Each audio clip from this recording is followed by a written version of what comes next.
কোনো মাস্টারমাইন্ড ছিল না। ইতিহাস পড়ে আসছি, এবার ইতিহাস গড়েও আসছি।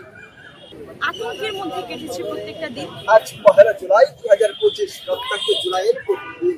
ঠিক ১ বছর আগে শুরু হয়েছিল কোটা সংস্কার আন্দোলন, যা এক সময় রূপ নেয় সরকার পতনের আন্দোলনে। অবশেষে ৫ আগস্ট তথা ৩৬ জুলাই পতন হয় ফ্যাসিস্ট আওয়ামী সরকারের।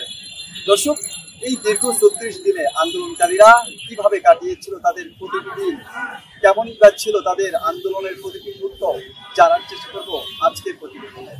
সঙ্গে আছি আমি ফয়জুল আহমেদ। আন্দোলনের দিনগুলো নিয়ে যদি বলতে চাই, আসলে প্রতিটা দিনই অনেক বেশি স্মৃতিবহুল ছিল এবং প্রতিদিনই আমাদের এত স্মৃতি আসলে যদি বলতে চাই শেষ হবে না। এবং বলা যায় যে আমাদের প্রতিদিন একটা আতঙ্কের মধ্যে কেটেছে প্রত্যেকটা দিন। কোনোদিন শুনতাম আমরা বের হয়েছি, আমার সাথের ভাইটি শহীদ হয়েছেন, কখনো শুনতাম আহত হয়েছেন, কখনো গ্রেফতার করা হতো এবং আমরা দেখেছি এমনকি বাসা থেকেও ধরে নিয়ে যাওয়া হতো, গ্রেফতার করা হতো। তো এই সময়ের মধ্যে এই টোটাল জুলাইয়ের যাত্রাটা আসলে আমাদের জন্য যেমন আসলে আমাদের একটা লক্ষ্য উদ্দেশ্যকে সামনে রেখে আমরা অটুটভাবে এগিয়েছি, একটা সম্ভাবনা ছিল, তেমনি ভাবে আমাদের জন্য যথেষ্ট আতঙ্কের এবং ভীতির ছিল, কেননা আমরা প্রতিনিয়ত আমাদের ভাইদেরকে চোখের সামনে শহীদ হতে দেখেছি। যখন আমরা আন্দোলনে রাজপথে ছিলাম, তখন আমাদের ছোট ভাই বা সহপাঠী যারা আছে তারা মুহুর্মুহুর গুলির সামনে, পুলিশের গুলির সামনে যাচ্ছিলেন। তখন বললাম আমি যে তুমি যে সামনে যাচ্ছ, গুলি লাগবে তো। তখন বলছে যে ভাইয়া, তাদের গুলি কত আছে, তার চাইতে মানুষ আমরা বেশি আছি। এক সময় না এক সময় তাদের গুলি শেষ হয়ে যাবে, কিন্তু আমরা শেষ হবো না, আমরা বিজয়ী হবো। আসলে তার কথা মনে পড়ে বারবার যে আসলে আমরা বিজয় হয়েছি। আমার সাথে একটা মেয়ে ছিল, ওই মেয়েটার মাথায় গুলি লাগে। ওই মেয়েটার আমি একমাত্র বাইরে আটকা পড়ছিলাম, বাকি সবাই ভিতরে চলে যেতে পারছে। আমরা যখন বাইরে আটকা পড়ি, এরপরও পুলিশ প্রচুর পরিমাণ গুলি করতেছিল। আমরা যে এনএসইউর সামনে একটা গার্ড অফিস আছে, ওইখানে ছোট্ট একটা দেয়াল আছে, ওই দেয়ালের পিছনে লুকায়া নিজেদেরকে সেভ করার ট্রাই করতেছিলাম। যদিও ও গুলি খাওয়াচ্ছিল, আমিও গুলি খাওয়াচ্ছিলাম। তখন টিয়ার স্টাইল বা টিয়ার গ্যাস যেটাকে বলে, এটা মারা হয়, এন্ড দেন চোখ মুখ সব জ্বলতে থাকতেছিল। ওই মেয়েটাকে প্রোটেক্ট তো আমার করতে হইতো। ওই মেয়েটার যেহেতু মাথায় গুলি লাগছে, আমি তো তাও নড়তে পারবো, আমার পায়ে গুলি ছিল। তো আমি ওই মেয়েটাকে বললাম যে তুমি থাকো, আমি জাস্ট একটু ভিতর থেকে কাউকে হেল্পের জন্য নিয়ে আসি।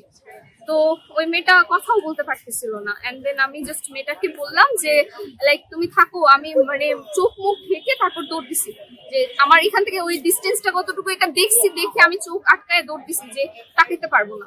তারপর আমি এনএসইউর ভিতরে যে হলটা আছে, ওই হল পর্যন্ত যাই আমি পড়ে গেছি, আমার আর সেন্স ছিল না, আমি অজ্ঞান হয়ে যাই। তো তখন আমাকে পানি টানি দিয়ে যখন উঠানো হয়, আমি জাস্ট বলতেছিলাম মেয়েটা মারা গেছে, মেয়েটাকে বাঁচাও কেউ, মেয়েটা মারা গেছে। আমি লিটারালি অনেক ভয় পাইছিলাম, সিরিয়াসলি।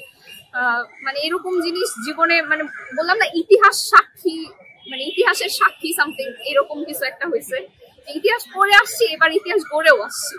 ডক্টর মোহাম্মদ ইউনূস আসলে দেখা গিয়েছে যে একটা ভুল বলেছেন। আমি স্পষ্টভাবে বলছি যে ডক্টর মোহাম্মদ ইউনূস, আপনাকে ভুল জানানো হয়েছিল বা আপনি জানতেন না। জুলাইয়ের কোনো মাস্টারমাইন্ড ছিল না, জুলাইয়ের কোনো মেটিকুলাসলি ডিজাইন কোনো প্রকার প্রোগ্রাম না, কোনো কর্মসূচি ছিল না, কোনো আন্দোলন না, মুভমেন্ট না, অভ্যুত্থান।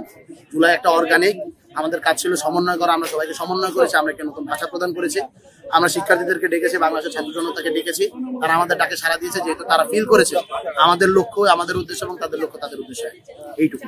১ জুলাই থেকে ৩৬ জুলাই অনেক লম্বা কাহিনী। এটা যদি লিখতে যাই, আমি যদি আমার ব্যক্তিগত অভিজ্ঞতা লিখতে যাই, তাহলে কয়েকটা বই লেখা যায়। এখানের ভিতরে আমাদের ব্যাকগ্রাউন্ডের যে স্ট্র্যাটেজিগুলো, যেগুলো আসলে আমরা এখন পর্যন্ত বলি নাই, সেগুলোই আসলে মুখ্য। গুলি করেছে, ছাত্র জনতাকে শহীদ করা হয়েছে, বাংলাদেশের ছিন্নমূল মানুষের অংশগ্রহণ, মাদ্রাসা শিক্ষার্থীদের অংশগ্রহণ, প্রাইভেটের প্রতিরোধ, এক দফার ঘোষণা, ঐতিহাসিক অসহযোগ আন্দোলন, তার আগে হলো গিয়া মার্চ টু ঢাকা, তার পরবর্তীতে আমরা দেখে পেয়েছিলাম মার্চ ফর জাস্টিস। এখানের ভিতরে রিমেম্বারিং আওয়ার হিরোজ, অনেক কর্মসূচি গিয়েছে আর কি, বাংলা ব্লকেট, কমপ্লিট শাটডাউনের মতো প্রোগ্রাম গিয়েছে। এগুলো আসলে সবাই দেখেছে।